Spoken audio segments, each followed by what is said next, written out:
Okay, so hi guys. For today is tuturuan ko kayo about Duval's Family Development Theory. So dito sa Duval's Family Development Theory, kailangan yung tandaan that there are 8 stages na kailangan pagdaanan ng family para makomplete yung family life cycle nila. So ayan yun nasa table. But to make things easier, para mas matandaan ng mabilis, is gumawa ako ng acronym for us. So ito is yung MAC-SUM-A. So parang pangalan siya ng lalaki na MAC-SUM-A. So yung Mac parang sa McDonald's na MC yung first name, then Sum yung second name niya sa pang lalaki, then yung A is yung apelyido niya. MAC-SUM-A. So muna tayo sa first stage ng Duval's Family Development Theory, which is the letter M. So the letter M stands for married couple without children. So from the name itself, is yung couple is kakamarried lang nila or kakatapos lang nila magpakasal, pero wala pa silang anak. So married couple without children from the name itself.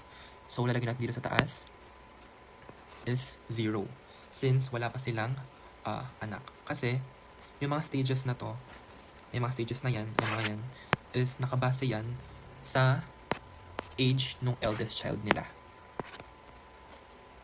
So, kung gaano na katanda yung panganay, dun ibe-base yung stage kung nasa na yung inyong family. Age of eldest child or family period. So, tandaan nyo yan. Okay, so again, letter M is married couple without children. So, wala pa silang anak. 0. Then next, letter C is childbearing families. So, dito sa childbearing families, syempre, dito na yung stage nung nagkaroon na sila ng kanilang unang anak or unang child. So, dito is nagre-range ito from the birth of the first child until 30 months. Until maka-reach siya ng 30 months. So, syempre, dito sa stage na to is nag-a-adjust yung family or yung couple sa parenthood since first time nila maging parents. So, mag-a-adjust sila doon and mag-identify sila ng mga roles nila as a parent and kung ano yung mga kailangan nilang gawin para mapalaki ng maayos yung kanilang baby. Then, next stage is letter P. Ito is yung families with preschool children. Families with preschool children. So, doon ko binase yung letter P sa preschool. Kasi sunod-sunod yung tatlo na yon. Yung mga susunod na stage is puro siya may family sa unahan. So, binase ko lang siya sa may sa part na nag-iiba talaga. So, letter P, families with preschool children. Tama ba? Okay, tama. Families with preschool children. So, dito, yung age range dito is 2.5 years old until 6 years old nung kanilang anak. So, kapag nakatungtong na ng 2.5 years old yung kanilang child, is magsisimula yung families with preschool children. Then, mag-e-end yun kapag naka 6 years old na yung anak nila. So, dito, sa families with preschool children, is ini-educate yung children for socializing, and syempre ginagawin pa rin nila. Kasi dito mag-focus na siya sa physical, emotional, and social development nung kanilang anak.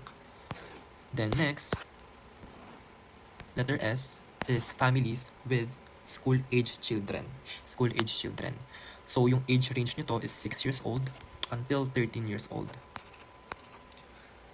So, kapag nakatungtong na yung anak nila ng 6 years old, is magsisimula na yung families with school-age children. So, mag-end naman yon kapag nakatungtong na ng 13 years old yung kanilang anak. So, ayun, basta 13. So, dito is families with school-age children. Is ganun pa rin, parang tinuturuan na yung anak nila na mag-develop ng relationships outside the family. So, syempre, nagkakaroon na yun ng mga friends, hindi lang dun sa family na umiikot yung mundo ng anak nila. Syempre, nagkakaroon na yun ng friends. And dito is nagpo-promote pa rin dapat yung parents ng healthy activities and independence. So, mag-support sa learning and discipline nung kanilang anak. Then, for the next stage is letter A, families with adolescents. So, dito is magsisimula yung age range nito sa 13 years old. 13. So, simula ng teen. Ano pa yung simula ng teen? 13. Yung mga teenage, 13 years old magsisimula. So, 13 years old until mag-20 years old yung kanilang anak. So, families with adolescents. So, dito naman, yung task nila dito is mag-shift na yung parent-child relationship toward independence. So, unti-unti nang natututo yung anak nila na maging independent. Pero, syempre, kailangan alam pa rin ng anak nila yung limits nila as a adolescent. So, ang pinaka-keyword natin dito is allowing greater freedom. So, may greater freedom ka na. May freedom na yung anak nyo. Binibigyan mo na ng freedom yung anak nyo. Pero, syempre, Also, maintaining appropriate limits. So, freedom with limits. Ito, freedom with limits. Next is letter L. So, dito sa letter L is ito yung launching families. Launching families. So, dito sa launching families is hindi na siya age. So, parang stage na siya or kung ano yung ginawa nung child nyo. So, dito is yung first child is mag-leave siya ng home. First child left the home. Tapos, mag-e-end tong phase na to kapag yung last child also left the home. So, yung phase na to is umaalis na yung mga anak isa-isa, one by one. Hanggang sa makaalis na rin yung last child nila. So, dito sa stage na to is tinutulungan nila yung kanilang adult children maging independent. Then, yung dating relationship nila na parent-child, magiging adult-adult na yan. Hindi na siya parent tapos child. Magiging adult-adult na since they are both adults now. Tapos yung mga parents, mag-a-adjust sila sa pag-alis nung anak nila sa bahay. Pero syempre, kailangan pa rin ng supportive relationship with the children and mag-a-adjust pa rin yung mga family roles dito. Then, next is letter M laging. Patay pala yung letter M. So, yung letter M is middle-aged families.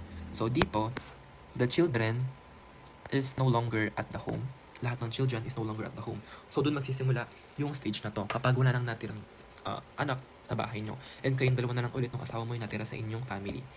Then, mag-e-end naman tong stage na to hanggang sa retirement. Hanggang makapag-retire na kayo. So, dito, yung stage na to, since wala na kayong anak sa bahay, parang may sarili na rin silang buhay, kayong dalawa na lang ulit ng asawa mo yung matitira. So, mag-reconnect na kayo as a couple ulit. So, mag-focus na ulit kayo sa isa't isa since wala na kayong anak na kailangan pang palakihin. So, mag-a-adjust sila sa emptiness. So, yung empty nest, so, di ba yung mga pugad?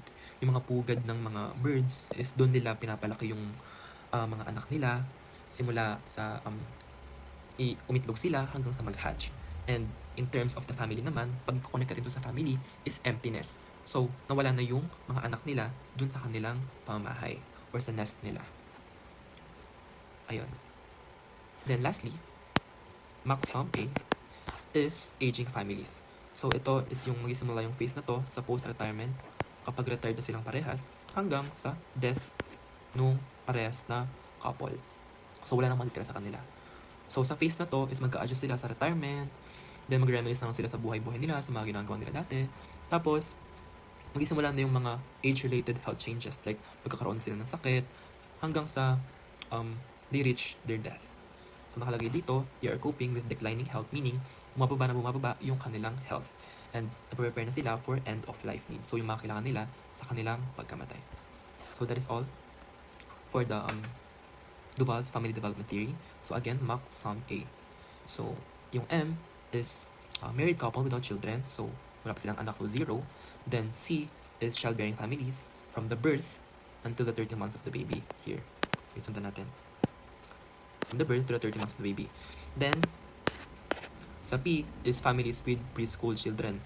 So, dito, yung age ng anak nila is 2.5 years old hanggang sa 6 years old. Hanggang sa mag 6 years old. Then, sa S is families with school-age children.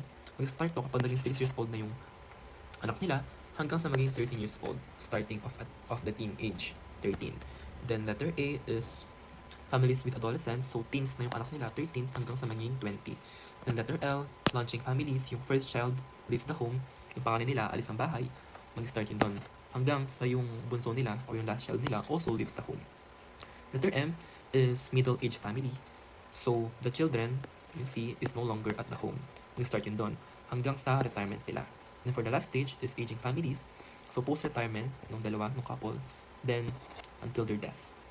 So, that is all the family development theory of Duval. So, maximum A, maximum A, maximum A.